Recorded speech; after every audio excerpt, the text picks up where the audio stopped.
coeficiente angular, quando a gente usa esse termo, a gente está falando do coeficiente A da função afim. Em outras palavras, quando eu vou ir a fórmula de uma função afim, é o número que acompanha a letra x, que fica na frente. Tem uma fórmula exclusiva para descobrir esse coeficiente angular, que é essa daqui. Como o coeficiente angular é chamado de A, a fórmula começa com A. A gente lê a fórmula y1 menos y0 sobre x1 menos x0. Então, x e y tem a ver com a soma horizontal, eixo x, y do eixo vertical. Recorrer tanto à fórmula para a gente resolver as contas de hoje, pretendo apresentar a fórmula pelo seguinte. Essa maneira que está escrevendo a letra. Aqui é y1, aqui é y0. Esse número que fica aqui embaixo, a gente chama de índice. Então, quando eu digo que eu estou pegando y1 e y0, significa o quê? Que eu estou olhando para o plano cartesiano e estou pegando dois valores da reta vertical. Mesma coisa eu faço quando eu digo x1, x0. Eu estou olhando para a reta x e eu estou pegando dois valores quaisquer. Um valor aqui, pode ser outro valor aqui. Então, eu estou pegando dois valores da reta x. É isso que a fórmula está dizendo. Então, está aqui um gráfico que a gente trabalhou semana passada. Ela é uma função afim porque ela é uma reta, tem alguns valores dela marcado, o menos 5 e o 10, e eu quero saber qual é o coeficiente angular. Posso usar essa fórmula, só que eu vou mostrar de uma outra maneira esse coeficiente angular, ok? Olhando para esse desenho, que figura geométrica eu posso identificar nela? Se eu olhar para as duas retas do plano cartesiano, x e y, mais o nosso gráfico, que está aqui inclinado, essa reta vermelha, que é só o gráfico, entre elas forma um triângulo. Um triângulo até especial, um triângulo retângulo. Então, eu vou transformar essa fórmula aqui do coeficiente angular em uma coisa mais palpável para nós. A fórmula que é usar y. Se eu olhar para o desenho, o y é que direção? É horizontal ou é vertical? A vertical. E logo, quando eu falo de x, eu estou falando de algo horizontal. Então, eu posso usar essa fórmula da seguinte maneira. Para eu calcular o coeficiente angular, o A, eu vou olhar para esse triângulo e eu vou medir a altura do triângulo e eu vou medir a base do triângulo. Altura e base vocês viram muito já em geometria. É uma maneira de se calcular a área. Então, nesse caso, o que seria a altura do triângulo? Seria essa medida aqui, ó. E o que seria chamado de base é essa medida aqui, que vai do menos 5. Isso aqui é uma razão, uma divisão. Se eu fizer essa divisão, eu encontro quem é o valor de A. Ok, botando da base primeiro. Então, a altura dele é 10. E a base? Aí alguns podem confundir. Poxa, do menos 5 ao 0, então a base é menos 5? Não, a gente está pegando medidas. Eu quero calcular que fosse uma régua. Então, se eu botasse uma régua para medir do menos 5 até esse local aqui, que é o centro, ó, eu teria 5 centímetros. Nenhuma medida tem valor negativo. Toda vez que você tiver que usar a régua, você vai botar valores positivos. E, bom, 10 dividido por 5 fica bem mais fácil para nós. 10 dividido por 5, 2. Então, o coeficiente angular desse desenho, o valor de A da fórmula, é 2. E acabamos por aqui. Qual era a outra maneira de encontrar? Eu usava o I para descobrir o B, né? Então, esse 10 aqui ia ser o B. E depois eu faria uma equação.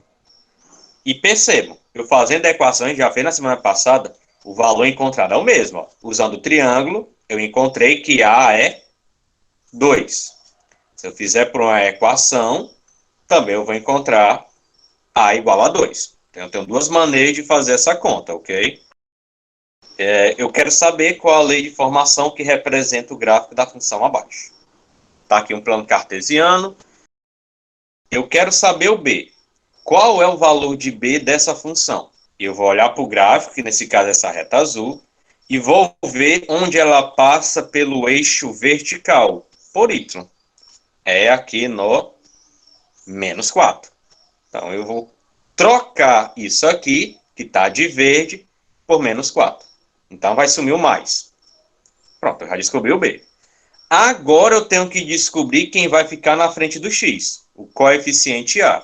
Aí agora sim, eu vou imaginar que eu tenho um triângulo aqui. Dá para ver bem que ele forma esse triângulo, né?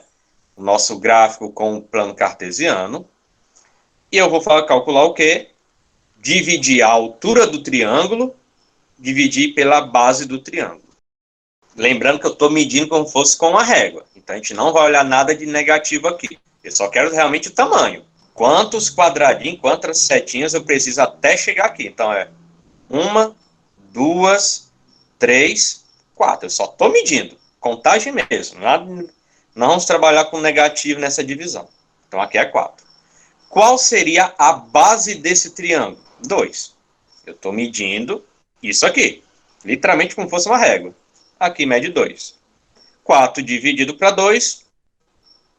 Temos aqui a nosso coeficiente 2. Só que tem uma coisinha.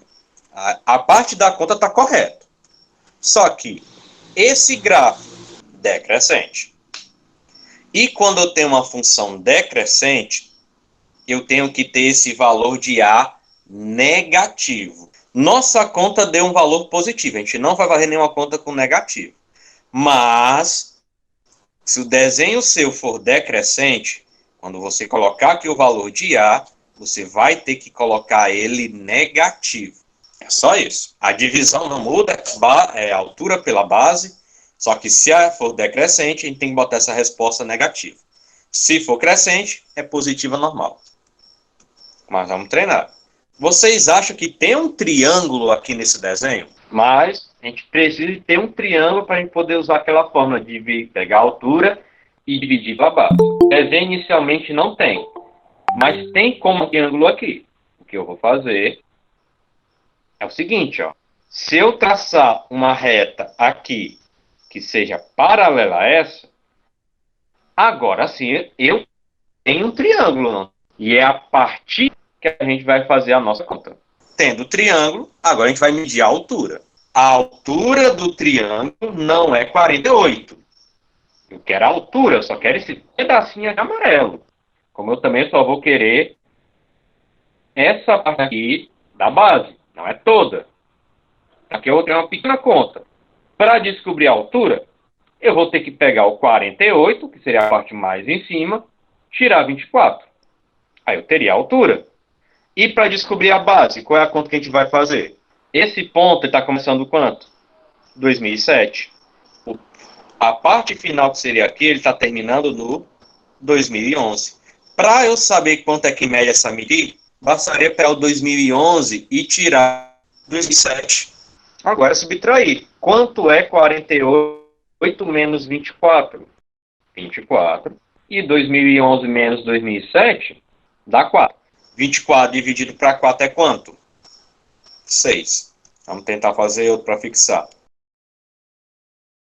Nesse próximo exemplo, vamos novamente calcular o coeficiente angular. O destaque aqui a visualizar é que nem sempre fica claro como é que vai ser o triângulo que a gente vai precisar criar para poder ter a altura e a base, para depois podermos calcular o coeficiente angular. Então preste atenção aqui nesse exemplo. No caso desse desenho, onde ficar o triângulo dele? Seria esse. Só que eu também poderia, se eu quisesse, fazer o triângulo aqui, ó. Ele também seria para eu calcular o meu coeficiente angular. Eu poderia usar esse ou usar esse maior. Os dois dariam certo. Então não é tão fixo não, gente. Eu só tenho que tentar fazer um triângulo com o que eu tenho no desenho. No nosso plano cartesiano. Eu poderia usar esse verde aqui ou o amarelo. Nesse caso eu vou usar o amarelo. Agora vem a pergunta. Para esse desenho desse triângulo amarelo, qual seria a altura dele? De novo, a gente está medindo, só estamos contando, então não tem que olhar para nada negativo, não. Você está começando aqui. 1, 2, 3. 3 quadrados para sair da parte mais baixa até o ponto mais alto do triângulo. Então a altura dele é 3. Pronto, não tem que inventar muita coisa, não, é só medir. E qual seria a base dele? 3 também. Eu estaria... Olha só. Aqui está um pouco desproporcional a matéria. Começando aqui, ó. 1, 2, 3. Base é 3. 3 dividido para 3. Está aqui 1. Este 1 terá que ser positivo ou negativo? Positivo. Função crescente. Não tem que fazer nada de função crescente, é só dividir e pronto. Se fosse decrescente, aí eu teria que colocar no final o menos. Só se fosse decrescente. Último caso. E quando for uma reta horizontal? Esse é um caso que eu não vou conseguir fazer um triângulo, normalmente. Existe na matemática um pouco mais avançada, que é dito o seguinte. Imagine que você tem um triângulo. Fosse um triângulo feito de massinha. Se você pudesse apertar ele de cima para baixo, ele ia ficar achatado, não é? Ele ia ficar só uma linha reta. Então existe um termo chamado que existem os triângulos degenerados. Ok? Esse é o caso dele. Para fazer a conta daqui, da altura do triângulo e a base do triângulo, eu vou pegar 2 pontos. Eu vou pegar aqui, eu vou pegar aqui. Qual é a distância desse ponto a esse? 6. Só que essa medida é a base. E como ele era um triângulo, ele foi amassado, ele não tem altura. A altura dele é 0. É só uma linha reta, não tem altura. Ok? Mas a base é 6. Quanto é 0 dividido para 6? 0. Nada. Então, entenda o seguinte. Função crescente, eu tenho um A positivo. Se a função for decrescente, nossa conta dá um número, eu vou ter que botar negativo. Quando o gráfico for constante, o A é 0. Ele é nulo. Na atividade, se você encontrar a função constante, você já pode dizer que o A é 0. Toda função constante tem A igual a 0. Toda vez que esse A dá igual a 0, é porque eu tenho uma função constante. E aqui encerra.